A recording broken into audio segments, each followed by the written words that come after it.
Peace.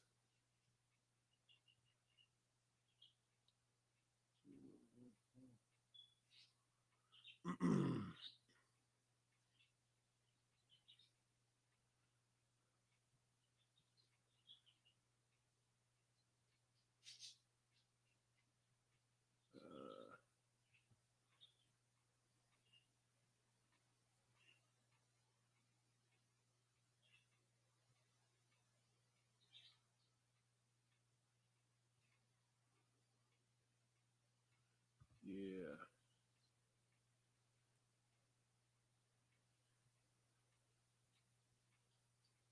All right. Just giving y'all a moment to come in. Peace. What's up, Fabe?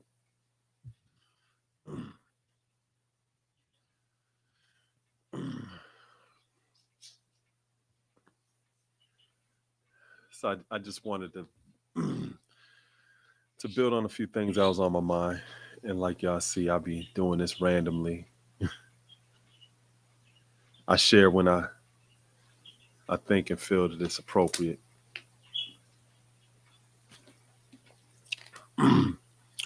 So as you can see by the title, um, I asked the question, what is understanding knowledge and how does it actually work? So in terms of today's mathematics, today is the 31st. 3 represents understanding, 1 represents knowledge. In the same way that 3 and 1 equals 4, understanding knowledge drawn up to its highest equals culture. Yo, y'all gotta chill. Y'all being a little bit too loud. So understanding knowledge drawn up to its highest expresses itself as culture. So I wanted to take a little time and just build about that, give you guys and girls some practical application and understanding of what that actually means. So understanding is not just comprehension or grasping something. Understanding is also seeing things for what they are, not what they appear to be. Understanding is having a clear mental picture of something. So when you think about understanding knowledge, what that means is your ability to have a clear mental picture of what it is that you know or what it is that you have become aware of. Because they're 2 totally different things. We interact with people every day, starting with the person that we interact with in the mirror, who may have knowledge about a lot of different things. We may know a lot of different things, but that doesn't automatically mean that we understand what it is that we know. So understanding knowledge is really the emphasis on having a clear mental picture and grasping what it is that we know or what we've been now made aware of. And this is important because having a clear mental picture or being able to grasp what it is that we know gives us the ability to actually express it in our life. And that's what culture represents. It's our way of life. But that way of life also is the sum total of all of our people activities. So our culture, our way of life is present in every single thing that we do, everything that we say, our diet, how we define relationships, our relationship to the environment, what we choose to watch on television or engage in terms of social media or the internet. Those and many other different components represents our culture. It's our entire way of life, including our language. So what we understand about the world, about ourselves, about anything is really the highest expression of what it is that we know. Again, knowing something is one thing, but understanding what we know is something entirely different. I was having a discussion earlier with one of my colleagues, and this is what really sparked me to want to have this build or this conversation, because when you hear people speak, You can always hear if they really have an understanding of what they say they know. You can always hear it. You can hear if they have a limited understanding in what it is they say they know. Let me give you an example. If you hear a person constantly having a conversation about men are this, or women are this, or the youth are this, or elders are this, and they make these blanket statements, that is one of the first indications that this person has a very limited understanding. Why? Because you cannot say that all men are this way. You can't say that all women are this way, or all youth, or all elders, because you haven't had the experience to come in contact with all men, all women, all youth, all elders. If you want to be precise, then the only thing that you could accurately say is some men in my personal experience that I've dealt with, or some women in my personal experience that I dealt with. Because oftentimes when you hear a person making those type of statements, usually you may have some personal experience yourself that is another perspective of what this person is saying. So for example, if this person is saying you can't trust men or you can't trust women, that may be their personal experience, but it's obvious that they never really had an experience with a real trustworthy man or a trustworthy woman.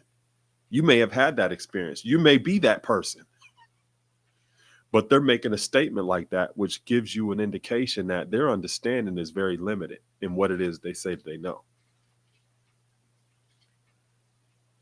So it's always exposed and expressed through a person's way of life and how they speak about things, how they articulate their experiences. You can always see if a person clearly sees or understands what it is that they say they know. And there's no way to hide it or to fake it or to front. So why would I say this? Because when you look at understanding knowledge, 3 and 1, the bridge or the link between understanding and knowledge is wisdom, the number 2. It's not oftentimes recognized or realized by people, but in order for you to fully understand something that you are standing upon or that you say that you know, you have to have experience. You have to have some sense of wisdom, because that is the link or what bonds your understanding or what you see to what it is that you know. Let me give you an example. I was listening to an interview earlier of the comedian Ryan Davis, and he was on Sway in the Morning, and Heather B was saying that he was going to be performing at Caroline's that evening, I think. And Caroline's is a small historical comedy club that's in California, and it's small, but it's very intimate as well. And she was talking about asking him, do you like performing in venues like that? Because it's real small, people are going to be close to you. And she wasn't saying it based upon COVID protocols or anything like that. She was just saying it like, you're going to be really close to people. And do you like being in spaces like that? And Ryan Davis was like, oh yeah, I love those kind of environments. I love when it's intimate. And then he went on to explain that in those type of environments, your timing is a certain way as a comedian, because since it's intimate, you get an initial response from the crowd because they're right there. So it's also a very good training ground in terms of working out your material, because you get an immediate response from the audience to see how they process and how they feel about what it is that you're saying. He said, if you're doing big arenas with like 10,000 people, you don't get that same type of feedback because it's more difficult to read the crowd. If you share a certain bit or a joke, it may be delayed in terms of the response that you get from the crowd just because of the space itself and the acoustics. And he said, in order for you to actually do large venues like that, you have to adjust your timing. And that's something, because I'm not a comedian or anything, that's something that I never really thought about. But his insight into that, or his wisdom that he shared about that, gives you an indication that he has a pretty clear mental picture or a level of understanding about what he stands upon or his knowledge as a comedian. For him to even have that insight and to share that, which is things that sometimes people may not even consider. That type of approach is present in any kind of industry or anything that you're engaging in a person with, whether they're talking about sports, whether they're talking about education, whether they're speaking about carpentry and things that you would only really know as a carpenter based upon your experience. I was having a conversation yesterday with one of my neighbors who's an elder. He's in his late 80s and he's lived in my neighborhood for over 65 years. And he's a tradesman, so he's learned how to become an electrician. He also has learned forms of carpentry. And he was telling me about masonry in terms of building structures as well as pouring concrete or cement. He poured the concrete and did his whole entire driveway. And one of the things that he was telling me is usually when you look at buildings, you see the most perfect stones or bricks that are used where people can actually see. So he said, next time you go to a building, look at the bricks that you see down at the base or where the foundation is. They usually choose the best bricks where the structure is going to be most visible. But when you look up at the top, you see some of the stones or the bricks that are not as perfect because they're not as in sight visually for people to see. That's only something that you would know working in that particular industry, and that's wisdom. So that wisdom or that bridge or that connection between understanding and knowledge is important because it gives you the ability to incorporate what it is that you see, what it is that you know into your life. It becomes a part of your culture. And like I mentioned, you can always hear by the way a person speaks or the things that they do, if they actually have some experience in what they're talking about. If they really see or have a clear mental picture of what it is that they say that they're standing on. Now consider this, understanding knowledge. And I'm explaining this in a horizontal way. Imagine understanding knowledge in a vertical way, where you have 3 at the top and 1 at the bottom. 1 representing the foundation of what it is that you're standing upon, what you say you know. The understanding or having a clear mental picture represents this part of your body. Not only your mind, but also your eyes, which gives you the ability to actually see things. That is the understanding. The knowledge is here. So where's the wisdom? The wisdom, again, is the link or the bridge between the understanding and the knowledge. So the wisdom represents you and your life experience. You have to live things out. You have to be able to do things and experience things through your 5 senses in order for you to really get a clear mental picture of what something is in terms of what you say you're standing upon. So whatever we say we stand upon or whatever we say that we know is always going to be tested through our experience. That's how you really begin to see it for what it is, not what it appears to be, as well as you get an opportunity to see the integrity, the fortitude, and how solid that foundation actually is. You can even try it out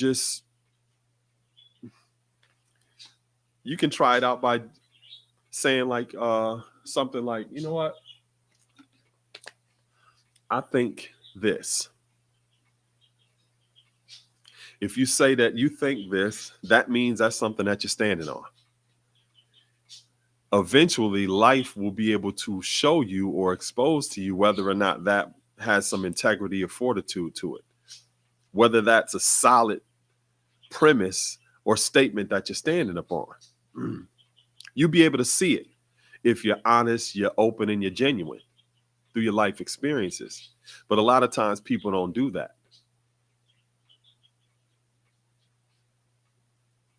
I remember some years back in a large city here in this country, there were there was an incident that happened where a van, a white van, unmarked, a white van was constantly showing up in areas in a school district where children were catching buses. And some of the children even reported that someone in the van tried to call them over to the van. So the people in the community, which was a Black community, got word of this, and some of the men in that community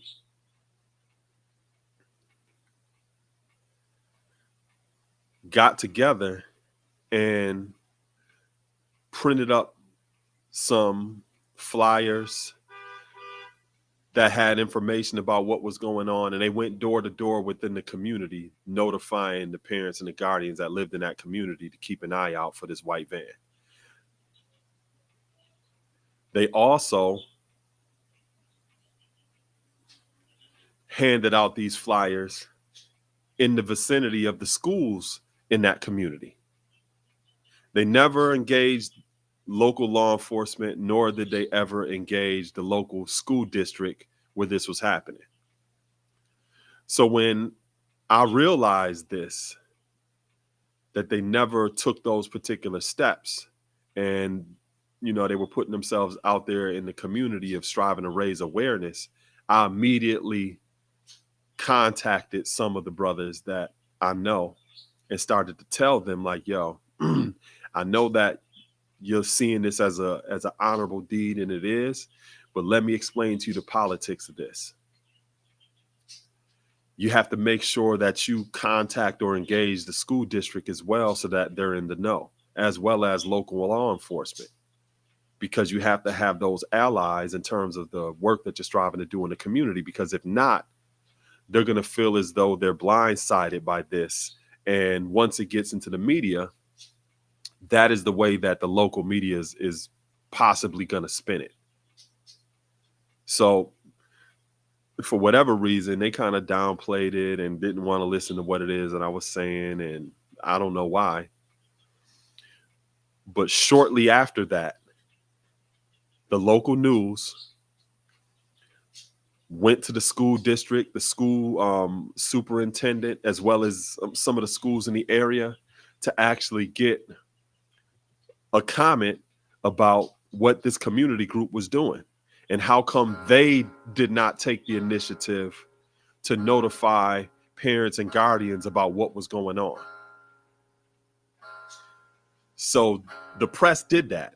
They basically put the school district and some of the schools on blast for not doing their job of sending notices home to the parents and letting them know what was actually going on. And they looked bad. The press did the exact same thing with the local law enforcement. How come you weren't aware of this and everything? And how come you didn't take steps, this, that, and the third? So now you got the local school district and local law enforcement put on blast. They look bad because the way that the press approached them is if they weren't doing their job. And then I specifically told these brothers, the next thing that they're going to do is strive to discredit everything that you're doing. So if I was you, I would sit down the brothers who are getting together, and you need to communicate to them about the importance of your social media presence and things that you're posting. I would even encourage some of you to start scrubbing some of your social media pages with stuff that you have on there, because now the local school district and local law enforcement is going to be looking to strive to discredit you and make it seem like you are not qualified to do what it is you're doing. So some of these brothers had like stuff on their pages about going to the strip clubs and, doing this and doing that. All of these various different posts or content that they were sharing is not family friendly. If a child was around them when they were doing any of this, it would look negligent. And not even a couple of weeks after they went out there with this intention to do good, that they just completely dissipated. It was like they just evaporated or disappeared because they started getting pressure from the public through local law enforcement as well as the school district, because their approach made it seem like they were not doing their jobs. I was able to give advice like this because I have experience working within school districts, working in collaboration with local law enforcement, doing things within my community and my municipality, and I understand processes and procedures, as well as politics. So I was sharing my advice from that perspective. That's not something that I could fake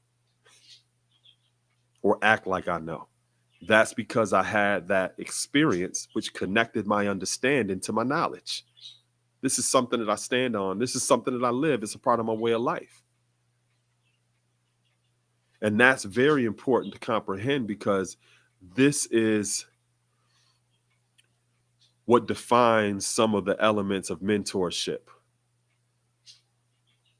or a person being an educator or an enlightener or just a benefactor, a facilitator. Any of those words which describes a person's capacity to be able to share things with you about life through their experience, which enables others to get a clearer mental picture or understanding of what it is that they say that they stand upon. Now, in this example or instance, it's standing upon community advocacy.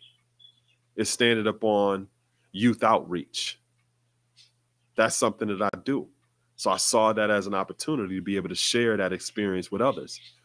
It wasn't really welcomed, but it can never be said that I didn't do my due diligence and my job in terms of sharing what it is that I know with others, so that they could get a better understanding about what some of these processes and experiences entail.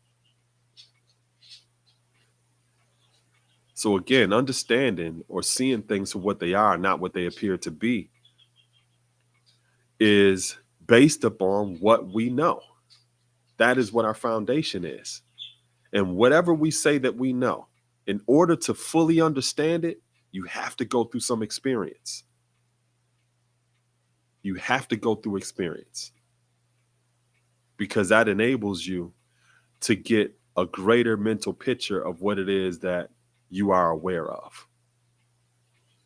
Whether that's dealing with a relationship, you may say, yeah, I know what it is to be in love. No matter what it is that we strive to research, or information that we learn, or videos that we watch, books that we buy, classes that we take, no matter what type of knowledge that we gain or awareness, it has to be put to the test. It has to go through experience, and it is through that experience where you now start to gain wisdom, which enables you to understand. But in gaining that wisdom through that experience, you're also going to make some foolish mistakes. You're also going to make some foolish mistakes. Let me give you an example. I was doing some renovations on my property for my Atlantis school for gifted youngsters. And there's some things that I've learned, that I've gained knowledge of, that I had to experience in order to understand like the best way in which it works. And some of that I gained some wisdom. And then some of the things I learned that I made some foolish mistakes. So for one, I was doing a tear off of the roof.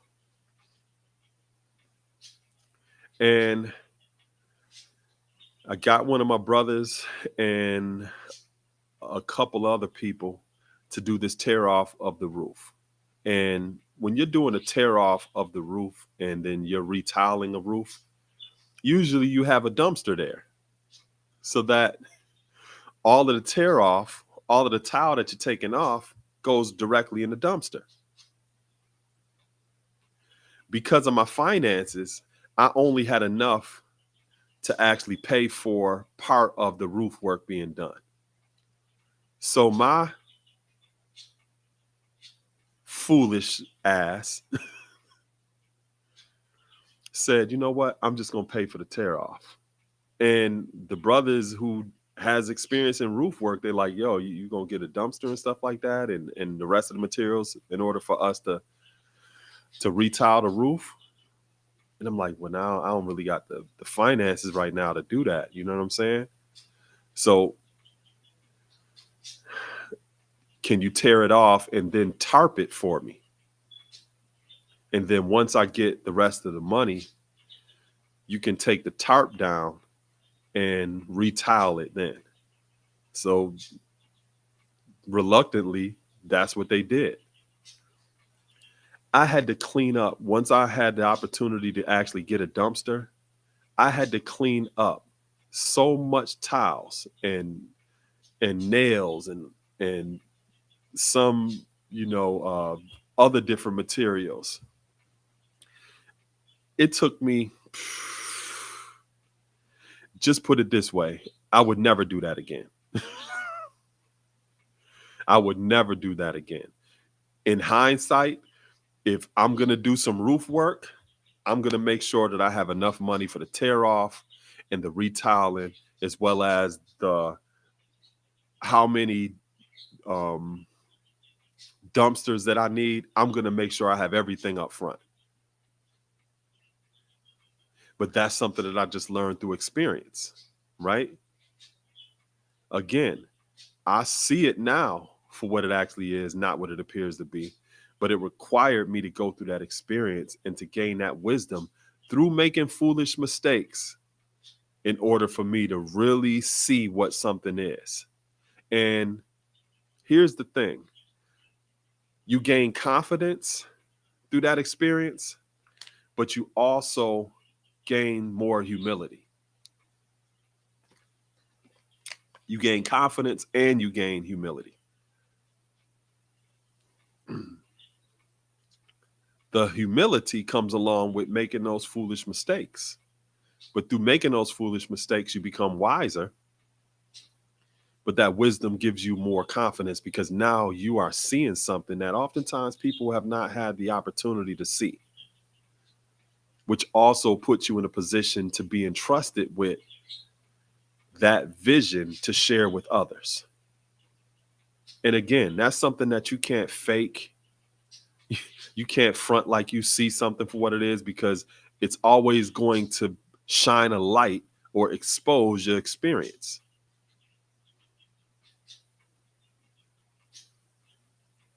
In terms of like some of the things that you see me do online, I've been a pioneer in a lot of different ways.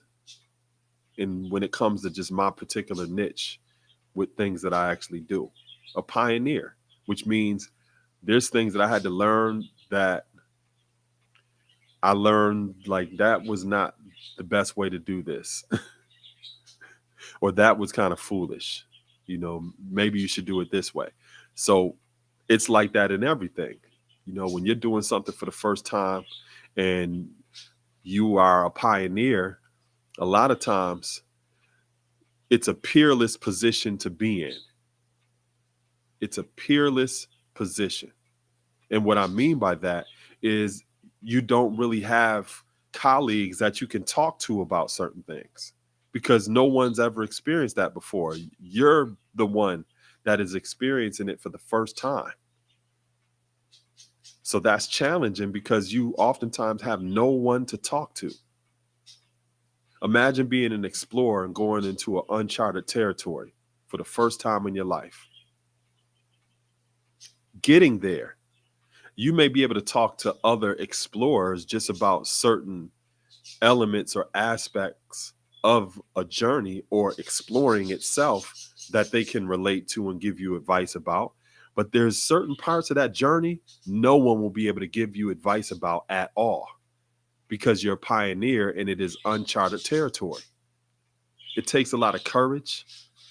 It takes a lot of wherewithal. It takes a lot of fortitude. It takes a lot of various different components in order for you to be able to be that pioneer and to make it along that uncharted territory and to come back and to share that experience with others. That requires a lot. When we read historical accounts of different people that we look at as historic figures, people who invented certain things that never existed before, all of their stories have a common theme and a thread that shows you that they went along a course in life and had experiences that were peerless. They had no peers. There was no one that they could have actually talked to about those experiences because they're pioneers and this is uncharted territory. And by them paving the way and being able to come back and to share those experiences with others, others now had the ability to actually follow in those footsteps, as well as to push that culture further, or to take it even beyond where that person went. When you're talking about the civil rights movement, it took pioneers or people to do things, to challenge certain laws publicly that had never been challenged before, and to get the feedback of what that meant at a particular time in this country. When you think about integration, people were pioneers, whether they were Ruby Bridges or whether they were the Little Rock Nine, who integrated the high school in Little Rock, Arkansas. The first time Black children were in an actual white school. And to have the wherewithal and the courage and all of the other different qualities necessary to go through that and to be able to come back and to share that with others, your knowledge will always be tested through your experience in order for you to fully see what it is. When you look at biblical accounts, or our elders, or those of us who are in the church or in the mosque or in any kind of house of worship, there's a common thread and theme in all of those various different houses of worship, which tells you about the experience that people go through in order to really understand the glory of God, the power of God. In the church, they say the power of the Holy Spirit. That's because what you say you know about God has to be tested. You have to go through those experiences in order for you to fully see what it is. So understanding knowledge, 3 and 1 equals 4. 4 is culture. 4 is your way of life.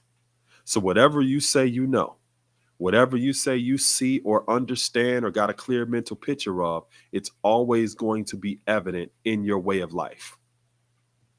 It's always going to be expressed in your way of life. There's no way to hide it. There's no way to hide it. And this, what I'm actually sharing, is really a nonverbal process. All of this in terms of experience, especially the most intimate experiences when we're sitting alone and we're processing and unpacking some of the things that's happened in our lives.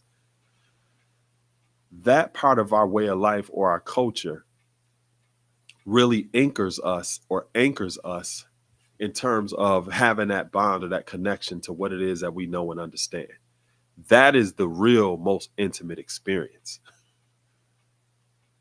When you think about what happened through the process of the shutdown and the pandemic, a lot of people had a problem with that because they had to deal with themselves.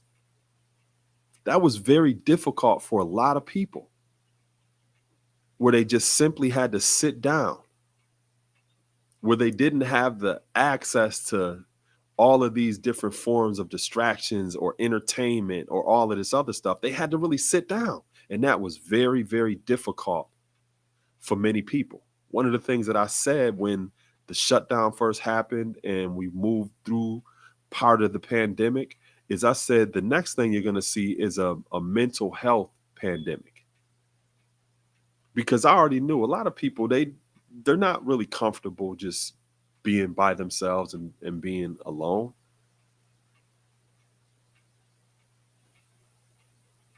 Because there's no way to hide who you are by yourself.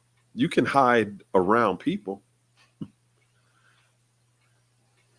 You can put up fronts and act certain ways, around a crowd and an audience.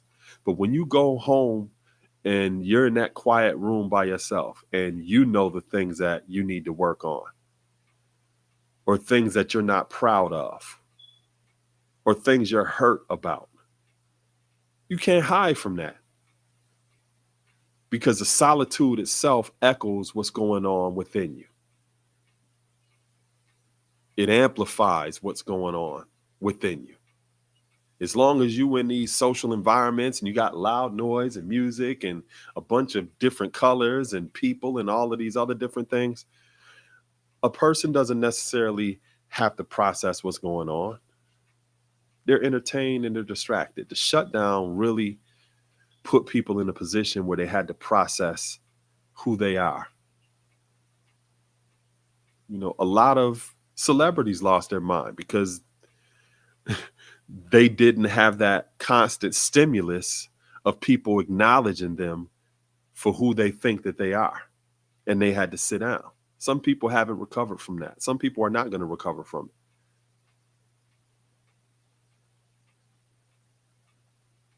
It was really like a form of sensory deprivation for a lot of people.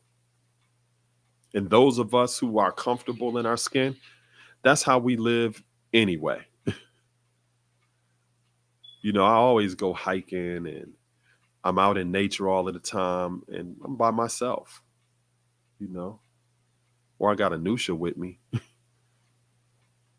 But I'm not always in social environments. I can be in a social environment, but that's not the type of space that I choose to be in. I like my solitude and I'm comfortable in my own skin. A lot of people are not comfortable like that. So what we say that we know and what we said that we knew about ourselves was tested through that life experience of a pandemic and a shutdown. Going through that experience, a lot of us saw how foolish some of the attachments that we had, or how foolish some of our ideas were. Some of us embraced that. Some of us accepted that, like, oh man, I'm going to adjust my perspective on some things, Some people weren't able to do that because they went through this constant experience of cognitive dissonance, where cognitively things that they've thought or believed in was challenged with a reality that does not coincide with those thoughts or those beliefs. And not only was it uncomfortable, but it was ego shattering for a lot of people.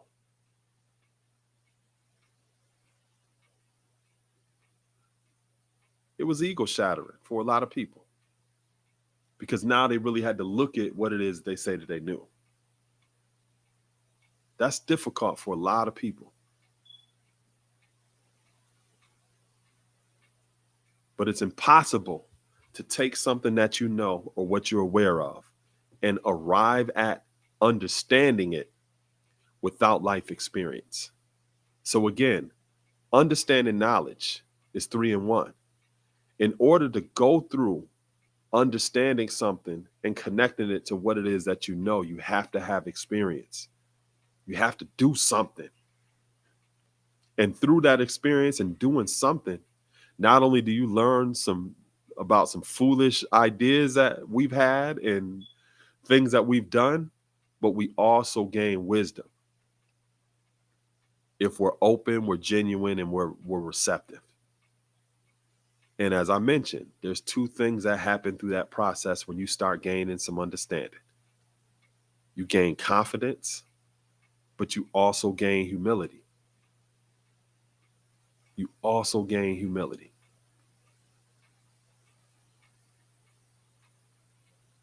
Because you have no choice but to be humble, because some of those experiences humbled you.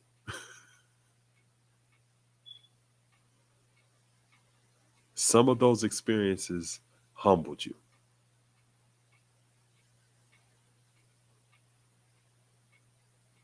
So I just wanted to take a moment and just share some of those thoughts about understanding knowledge and how it actually works. Um, Again, I was explaining it in a horizontal way, in a linear way, understanding knowledge. But when you look at it in a vertical way, understanding being at the top and knowledge being at the bottom, knowledge represents your foundation or the premise of what you're standing on or what you stand for. Whatever you stand on or whatever you say you stand for has to go through experience in order for you to see it or for you to understand what it is. So if you're looking at it in the vertical sense, this is understanding. This is where the clear mental picture takes place. When you're seeing things not only through your eyes, but also with your mind. That is where the understanding is. The knowledge is your foundation. That's what you're standing upon or what you say you stand for. So where's the wisdom? The wisdom is your life experience. It's you living things out in order for you to get that understanding. And through you living things out, you're going to see some foolish ideas that you had and some mistakes. But if you embrace that experience, you're also going to gain some wisdom. Doing this renovation project for my Atlantis school, there's some foolish mistakes that I've made, and there's a lot of wisdom that I've gained as well. And thankfully, I've had people who are in my life that have different areas of expertise who have been able to share their wisdom with me so that I didn't have to make certain foolish mistakes.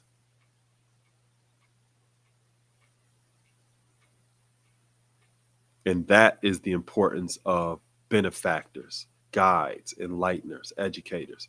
People could help you facilitate that process, and it's a temporary process. So wherever we're standing in life, peace, Ryan, no doubt.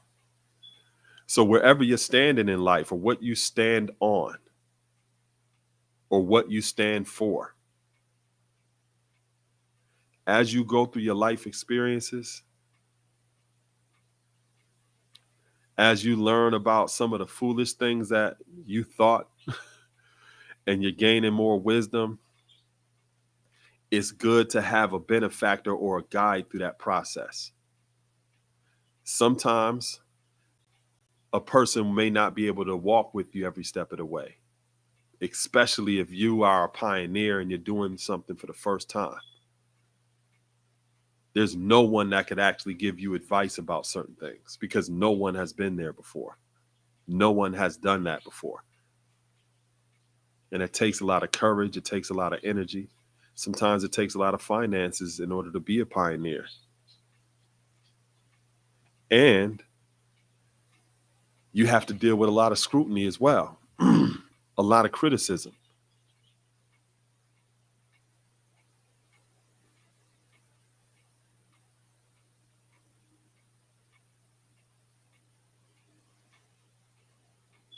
Peace, Bolin.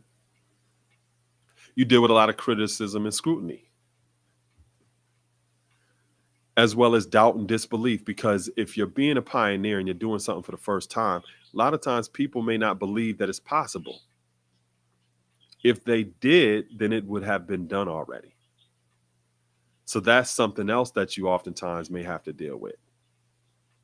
No encouragement or support.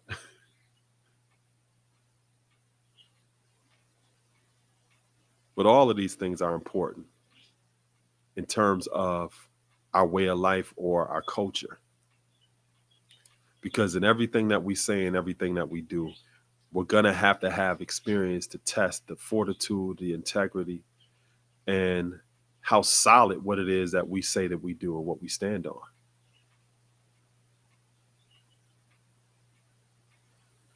on. Now, Cypher, I didn't text you, but I did email you. No doubt. I'm working on doing bilingual rapping and singing in a reggaeton composition, and you have helped me get through the grimoires. You have helped me with finding the courage when I didn't believe in myself. That's peace. That's peace.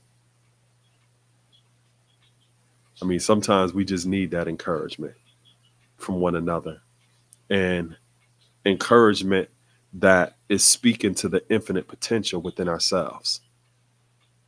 And that's something also important to understand. Like that knowledge or that awareness that we stand on or that we stand for, or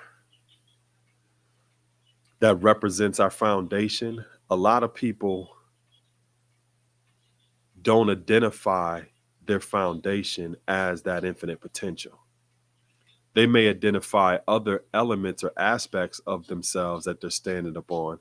And a lot of times it's not sustainable or won't stand the test of time. What do I mean by that?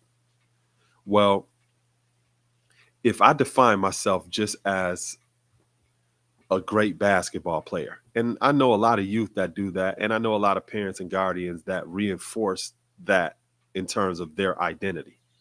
That's their foundation. I'm an athlete, I'm a basketball player. And that's the premise, and that's what they standing on. What happens is your life experience is going to challenge that premise or what you're standing upon. You're going to have to go through some things educationally or academically. You're going to be challenged in terms of you being an athlete, because in order to be an athlete, you have to be eligible. So if you are not really doing well in school and you're to the point where you might be ineligible, now that questions the foundation that you say you're standing on. Are you a basketball player now? Are you an athlete now? So I say that to say sometimes the things we stand upon are finite, they're limited, and they're faulty. If my foundation as a woman, and I just say that I'm a mother, and I see a lot of women that do this, their identity is based upon just being a mother. And they pride themselves on just being a mother. Their life experience is going to challenge the integrity and the fortitude of what it is that they say that they're standing upon. They may go through different experiences with their children, or it will get to a point where now that child has flown the nest. They're no longer in your household. So technically, you don't have that same relationship to them as a parent or guardian because they're not under your roof anymore. You're still a mother, but not in the same capacity or the way in which you defined yourself initially. So that challenges that identity of what a person says they stand upon.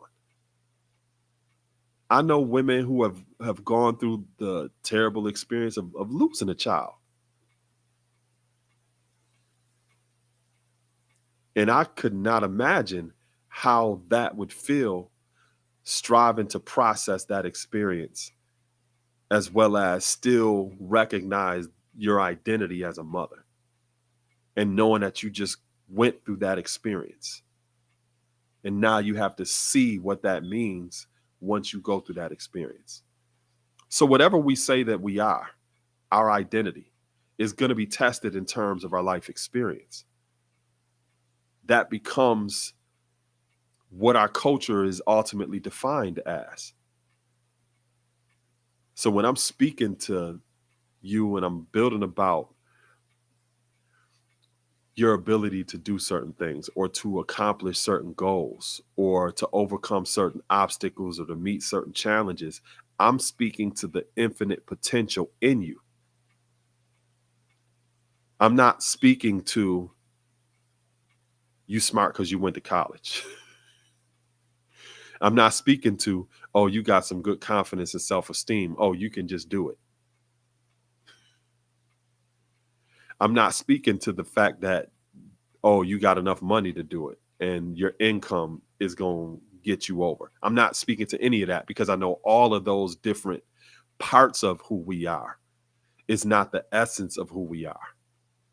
It's not our identity in essence. The essence of our identity is infinite potential.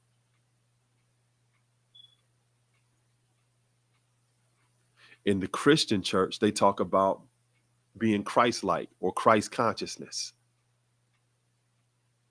In other different houses of worship or religious thought, it will be expressed as having a personal relationship with that deity or that God or whatever they say it is. And personifying that and living out that expression as the manifestation of that infinite potential.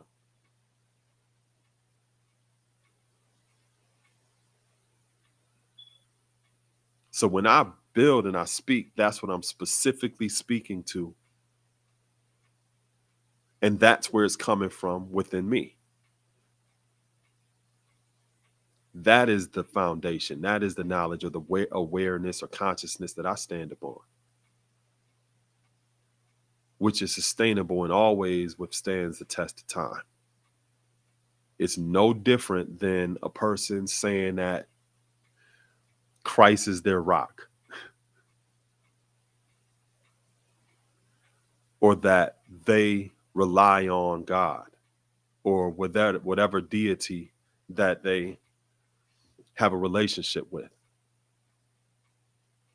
I'm just speaking about it in more scientific terms, more practical terms, but it's applied the exact same way. That is your source. Not how much money you got, not how many degrees you got, not how sophisticated or much of a socialite you are, or not because how many followers you got on TikTok. Because none of those things stand the test of time. All of those things are finite, and all of those things are just aspects of our identity. They're components of who we are, but it's not the essence of who we are. They're parts of who we are.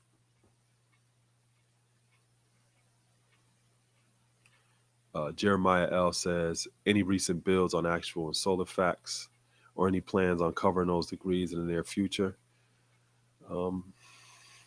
If I'm inspired to do that, I built recently in one of my lives, I was building about Mount Everest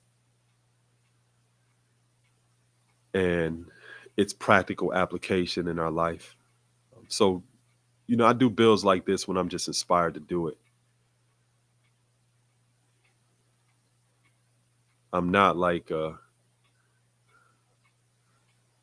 content creator in a sense where I'm striving to just saturate the internet with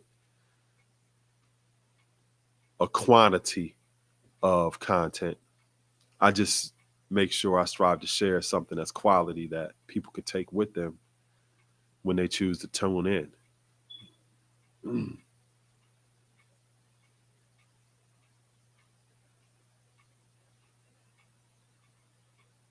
True indeed. So think about this. Understanding is really a compound word.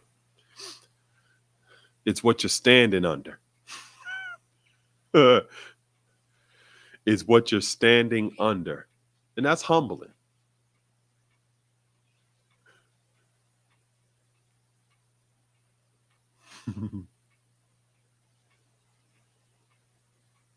And sometimes you have to stand under something long enough to see what it is.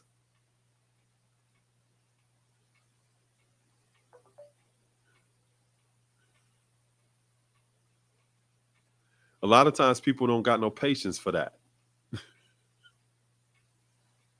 Thus, why they may not see things for what they are, not what they appear to be, because they didn't have the patience to stand under it long enough to actually see it, to grasp what it is, and get a clear mental picture. But again, that process of standing under something represents your life experience, where you gain wisdom or the ability to discern things and learn from our foolish mistakes. But everything that we stand upon or what we stand for goes through that natural process of life. Everything is tested. So that is also to say we don't have to just make up imaginary tests or put people through stuff just to see how things is going to turn out. We ain't got to play games like that. Life itself is going to expose us for who and what we are. Time will take care of us.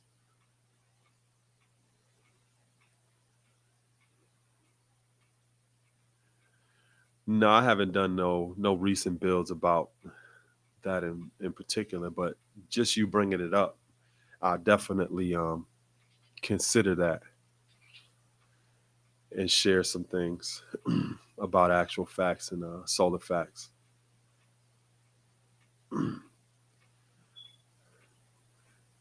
But I'm coming up on an hour, and I wanted to stick to an hour this evening. But before I go, do I have any questions? And then also in the chat, I put some information about my Atlantis school that you can go and check out.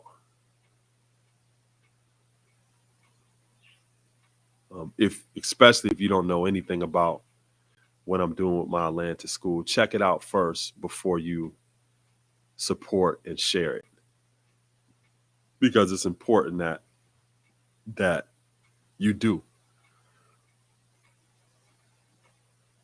and don't just support me because you think that or believe that I'm just doing something that's positive.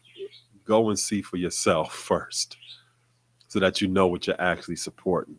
And I appreciate those of you who have supported and who will continually support on what I'm actually doing, which is establishing the Early Childhood Learning Center in my city, in my community, in an early childhood desert, which is the same thing as like a food desert where there's a lack of food security. There's also a lot of lack of early childhood security in a lot of our communities. And because of that, a lot of children don't have access to education or academics at one of those critical points in the growth and development, which is their formative years, which sets them on the right trajectory in terms of finding their purpose in life and ultimately becoming the type of citizens that are a part of this society and contributing to this world and bringing more beauty to this world. So in a nutshell, I've established that institution, and I'm in the process of doing renovations right now. So definitely support it if that's something that you would like to be a part of. So do I have any questions before I get out of here? I wanted to open the floor up.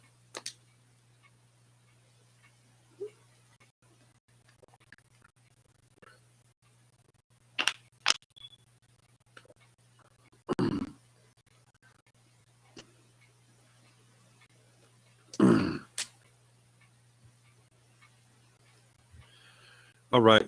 So I don't see any questions. I appreciate y'all tuning in tonight.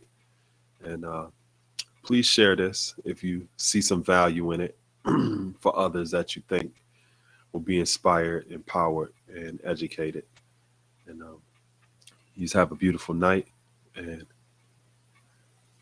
okay. I got a question. May I contribute to your school academics? Read Memory First by Dr. Bruno First. No doubt. Let me put my email in the chat. And Ryan, you could email me and we can build further about that.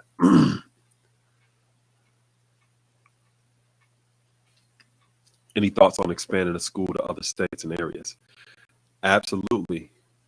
Not just me personally, but I've been documenting this process every step of the way so that, and I've been very public about the process as well, so that I could willfully inspire and empower and educate others in different states and areas to want to create the same type of community education model, to build the same type of institution. It wouldn't be called an Atlantis school because Atlantis is more aligned with the area that I live in.